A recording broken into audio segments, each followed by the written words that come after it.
धप्पा नगर नाम जितना सीधा उतना ही उलझा हुआ गांव। इस गांव के बीचों बीच था एक सफेद पेड़, शांत लेकिन डरावना। गांव वाले कहते थे इस पेड़ के पास गया तो लौटकर नहीं आएगा। वहीं रहता था राय स्टार अपने 2 बच्चों चिंटू और पीहू के साथ। हर रात सोने से पहले राय स्टार बच्चों से कहता, बेटा उस पेड़ के पास मत जाना, वो सोया है लेकिन हमेशा के लिए नहीं। चिंटू हर बार पूछता, कौन सोया है पापा? राय स्टार की आंखें सख्त हो जाती, उसे जगाने की भूल मत करना। लेकिन बच्चों की जिज्ञासा किसी श्राप से कम नहीं होती। अगले दिन स्कूल से लौटते वक्त चिंटू चुपके से पेड़ की ओर निकल गया। उसकी धड़कनें तेज थीं। पेड़ एकदम खामोश खड़ा था, मानो किसी गहरे राज को छिपाए हुए। तभी एक आदमी सफेद कोट में आया। उसके हाथ में अजीब से उपकरण थे। वो पेड़ के तने पर कुछ छिड़कता है, पेड़ पर चमक उठती है और अचानक वो आदमी चीखता है और जलकर राख हो जाता है। चिंटू चीखते चीखते गांव भागता है। वह दौड़ता हुआ रामू काका के पास पहुंचता है। बाबा, उस पेड़ के पास एक आदमी जल गया, उस पेड़ में कुछ है। रामू काका का चेहरा पीला पड़ गया। उन्होंने गहरी सांस ली, जैसे कोई बोझिल इतिहास दिल से बाहर निकाल रहे हों। सुन बेटा, वो पेड़ नहीं, एक श्राप है। कई साल पहले इस गांव में 2 भाई थे, ज्ञान और नरूटो। दोनों एक ही लड़की से प्यार करते थे, रूहानी, जो कि गांव की सबसे खूबसूरत ही नहीं बल्कि हीरों की खदान की मालकिन भी थी। रूहानी को ज्ञान पसंद था, लेकिन नरूटो को यह बात खल गई। एक रात उसने दोनों को मार डाला। रूहानी की मुस्कान और ज्ञान का प्यार दोनों खत्म कर दिए। लेकिन प्यार यूं खत्म नहीं होता बेटा। ज्ञान का भूत वापस आया और नरूटो को भी खत्म कर दिया। तब से गांव में अजीब घटनाएं होने लगी। चलते फिरते हीरे, और जो भी उन्हें छूने जाए उसका मृत शरीर मिलता। एक तांत्रिक आया, उसने ज्ञान के भूत को एक पेड़ में बांध दिया और उसके नीचे रख दी एक लाल जड़ी बूटी। कहा, जो भी यह बूटी इस पेड़ को चढ़ाएगा ज्ञान फिर लौट आएगा। बस तभी से गांव वाले उस पेड़ से कांपते हैं। और तेरे पापा वो उस भयानक रात के चश्मदीद हैं। चिंटू की आंखें फटी की फटी रह जाती हैं। गर्मियों की छुट्टियां शुरू होती हैं। राय स्टार का भतीजा अमित गांव आता है, एक लालची शहरी लड़का। चिंटू उसे सब कुछ बताता है, पर अमित हंसता है। इतना डर जरा से पेड़ से? रात को सबके सोते ही अमित चुपके से सफेद पेड़ के पास चला जाता है। पेड़ से आवाज आती है, अमित तुम खास हो, अगर तुम मेरी मदद करो तो मैं तुम्हें राजा बना दूंगा। अमित चौंक कर पूछता है, क्या करना होगा? पेड़ बोला, वो देखो लाल जड़ी बूटी पड़ी है, उसे मुझे दे दो। अमित झट से जड़ी बूटी उठाकर पेड़ को देता है। अचानक पेड़ कांपने लगता है, सफेद तना काला होने लगता है और सामने प्रकट होता है ज्ञान का भूत। तू भी उसी लोभ का शिकार है, अब तू भी मरेगा। और अगले पल अमित चीखते हुए जलकर राख हो जाता है। सुबह गांव में शोर मचता है। पेड़ अब फिर से जाग गया है। गांव वालों की आंखों में डर अब और गहरा हो गया है, क्योंकि ज्ञान का भूत अब जाग गया है।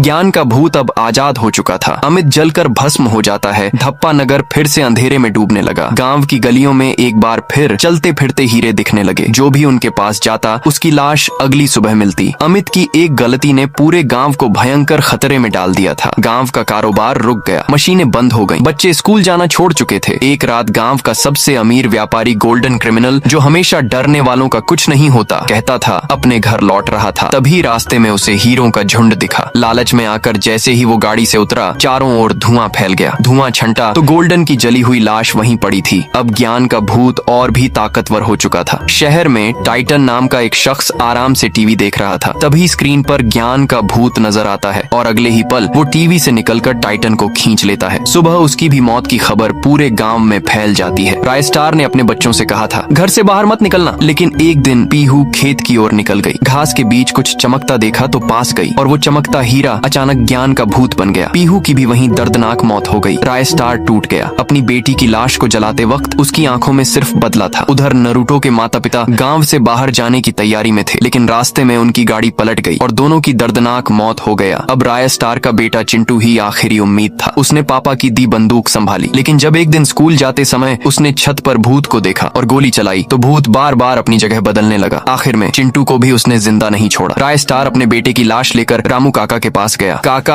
अब बस मेरी बेटी, मेरा बेटा सब ले गया वो भूत। रामू काका ने गहरी सांस ली। एक उपाय है, लेकिन तुम्हें अपनी बलि देनी होगी। मैं गांव के लिए अपनी जान भी दे दूंगा। रामू बोले, 1000 किलोमीटर दूर है साहुर जंगल, वहाँ रहते हैं बाबा सूखा लकड़ा, वही तुम्हारी मदद कर सकते हैं। रात होते ही राय स्टार जंगल के लिए निकल गया। रास्ते में शेर, तूफान सबका सामना करता हुआ आखिरकार वह जंगल पहुंचा। डरावनी आवाजें गूंज रही थीं, लेकिन राय स्टार नहीं डरा। तभी प्रकट हुए बाबा सूखा लकड़ा। राय स्टार ने सब कुछ बताया। बाबा बोले, अगर ज्ञान को मारना है तो तुम्हें खुद को कुर्बान करना होगा। राय स्टार अपना बलि देता है। बाबा ने मंत्र पढ़ा और लाश से आत्मा निकाला। उसका नाम था वेटाल राज। वह कोई मामूली आत्मा नहीं था। उसका शरीर आधा राय स्टार और आधा शैतानी जादू से बना था। वेटाल राज उड़ता हुआ वापस गांव पहुंचा। गांव तबाह था। उसने ललकारा, ज्ञान बाहर आ। ज्ञान का भूत अपनी पूरी भूतों की सेना के साथ सामने आया। फिर शुरू हुआ महायुद्ध। एक और वेटाल राज, दूसरी ओर भूतों की सेना। दोनों में भयंकर युद्ध हुआ। आसमान से बिजली गिरी, चारों ओर धुआंधार हो गया। आखिरकार जैसे ही धुआं छंटा, ज्ञान का भूत जमीन पर गिरा पड़ा था। तभी तभी आसमान से बिजली गिरी, वेटाल राज का रूप टूटता है और सामने आता है राय स्टार। धप्पा नगर में शांति आ गया। एक रात डायमंड की खदान से एक आवाज आने लगी।